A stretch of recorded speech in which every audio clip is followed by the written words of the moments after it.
Hey guys, how y'all doing here? Welcome into Rover Sports. It's late at night.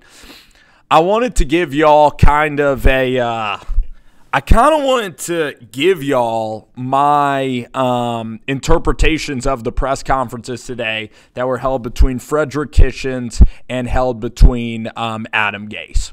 So for Adam Gase, for him to be successful, he reminds me of a coordinator. That's who Adam Gase reminds me of, because when I listen to Gase speak, he doesn't seem like the type of guy that's going to motivate his team on a day-in, day-out basis. Like, he's not going to stand in front of the locker room, and he's not going to be a guy that motivates in the traditional sense. Greg Williams is more of that guy who's going to go out there and do a good job.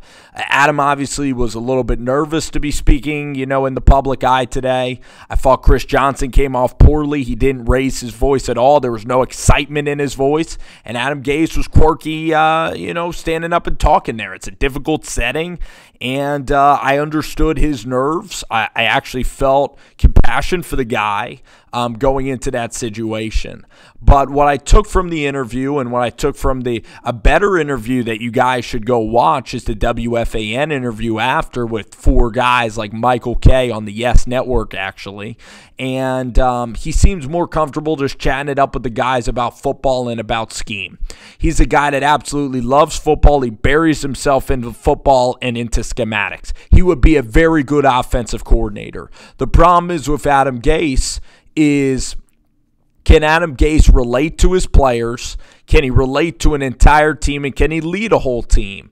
And, I understand that Jarvis Landry is completely different from Adam Gase, because Jarvis Landry wants attention. Jarvis Landry wants a coach to kind of go up to him, give him feedback. With Adam Gase, he mostly just, hides out in his corner of the office and just tries to prepare on his own. His collaboration skills need to get better if he's going to survive in New York. He needs to try to bridge across the aisle and actually connect to these players and make it more of a priority to connect. Because schematically, he's actually very good, I believe. Schematically, he's a very bright guy.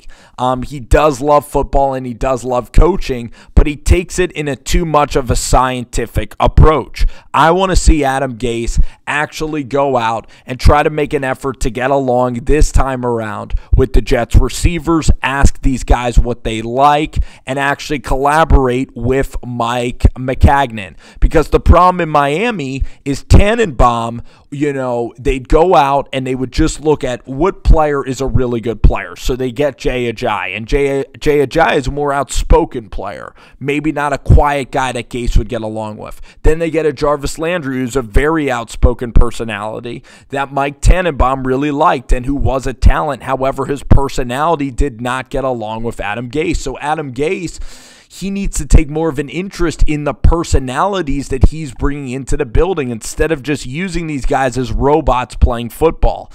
I'm not saying he's Ben McAdoo. I don't think that he's as brash as Ben McAdoo, and I also don't think that he's as hard-headed or egotistical as Ben McAdoo.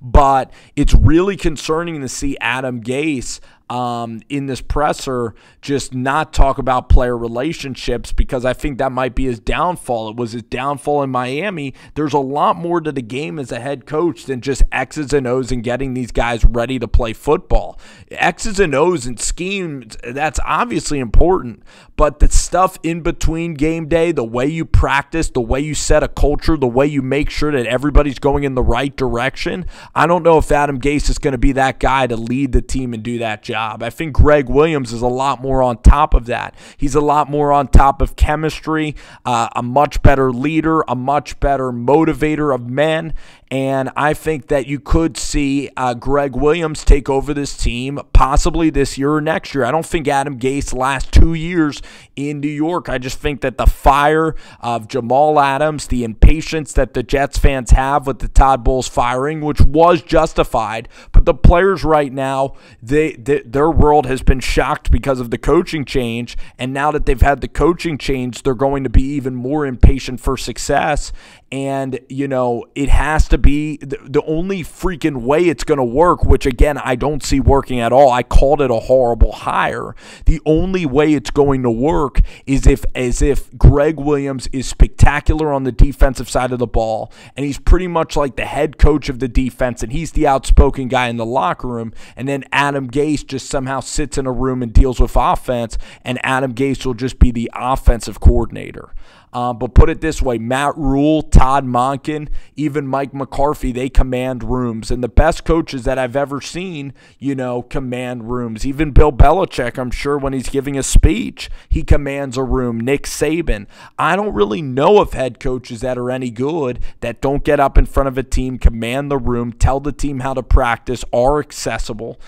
Bill Belichick is a very hands-on teacher. Nick Saban is a very hands-on teacher. These guys just don't sit back in their rooms. Chip Kelly was great at Oregon, but when he got to the pros and he needed to relate to players on a personal basis, he wasn't able to do that. Speaking of the opposite, we have Freddie Kitchens. Freddie Kitchens of the Cleveland Browns. I know Yo's son wants me to talk about that. Freddie Kitchens today, unlike Adam Gase, who was quirky, a little bit odd, and frankly horrendous, and same with Chris Johnson in their pressers, our friend Freddie Kitchens knocked it out of the damn park today. Frederick Kitchens, absolute beast, loves Cleveland, true diehard underdog guy, diehard Browns fan, and he's a complete underdog, and he's a grinder, and he's grinded his whole life for the opportunity. I think he has enough scheme to get by. I think Freddie was a brilliant hire.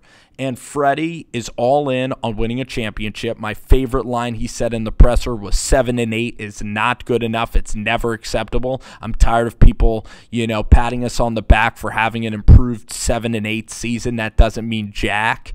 That was a brilliant line by Freddie Kitchens. And then the other line I love is Freddie Kitchens then said, going to the Super Bowl and losing, I've done that. There should be only one goal every single year, and that's to hoist the Lombardi Trophy, not just get to the Super Bowl. That, to me, is a very powerful line. That, to me, is something I loved. He again said, I is not a word. He gave us those kind of cliche answers, but I buy into that stuff, and I like that a lot. I think Freddie aced his coaching interview. John Dorsey, too, looked very professional. Would have liked to see Jimmy Haslam and the Haslam family up there answering questions. At least Chris Johnson did that over the Haslams. But the Browns, I think, ran a tighter presser. Mike McCagnon was up there. He was looking awkward. It was a strange presser, but certainly one worth watching. You guys should watch the Jets one. There's some comedic aspects because these guys are awkward on stage. They're not really expecting to be questioned that much, and they're much better and much better prepared in sort of these one-on-one settings. And in the one-on-one settings, I could see how Adam Gase sold Chris Johnson because Adam Gase probably a really bright football mind, and he probably knows a lot about football. But just in terms of his leadership skills, that leaves a lot to be desired. And then are his X's and O's even that great? Can he communicate and teach the wide receivers what they're doing on a day-to-day basis? Can he get the most out of his guys and really be consistent? Is he going to be detail-oriented, tough? Is he going to, communicate and get these guys playing better each and every practice? And I didn't like the hire, and I again thought it was a disastrous hire, and I think it is going to be a disastrous hire, especially in the New York market. I'm not backing down on that opinion. It's an opinion, and I'm going to stick with the damn opinion on it. So, all right, guys, until I see different from the Jets, like a playoff year next year, maybe I'll start to adapt it a little bit if the data proves otherwise. All righty, y'all. See ya. Thanks so much for joining the show.